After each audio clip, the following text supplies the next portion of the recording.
शेतकऱ्यांसाठी आजच्या महत्त्वाच्या ठळक बातम्या पाहण्या अगोदर चॅनलवर नवीन असाल तर आपल्या चॅनलला आत्ताच सबस्क्राइब करा। खूप शेतकरी व्हिडिओ पाहतात पण चॅनलला सबस्क्राइब करत नाहीत। सबस्क्राइब केले की आपल्याला रोजची रोज ठळक बातम्या या चॅनलवरती पाहायला मिळतील। शेतकऱ्यांसाठी पहिलीच बातमी, यवतमाळ जिल्ह्याला मान्सून पूर्व मोठा पावसाचा तडाखा। दुष्काळग्रस्त शेतकऱ्यांसाठी आनंदाची बातमी, हेक्टरी मिळणार 13,500 रुपये।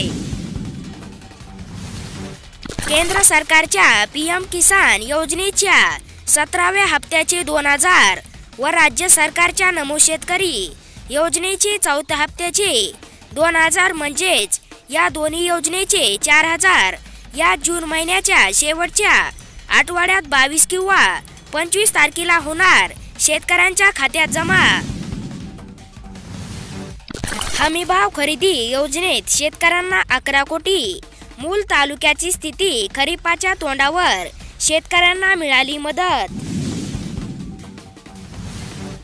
विधिमंडळाचे पावसाळी अधिवेशन 27 जून पासून। मंत्रिमंडळाने राज्यपालांना केली शिफारस। लोकसभेनंतर आता विधान परिषद निवडणुकीची आचारसंहिता। वीज पडल्याने कडबा पेटला, शेतकऱ्यांचे लाखोचे नुकसान। 100 एकरावर सेंद्रिय पद्धतीने अद्रक लागवडीची तयारी पूर्ण।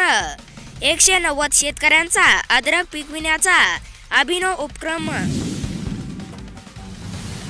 यंदाच्या हंगामातही लसणाची फोडणी महाग, किरकोळ बाजारात 280 ते 300 रुपये लसणाला दर।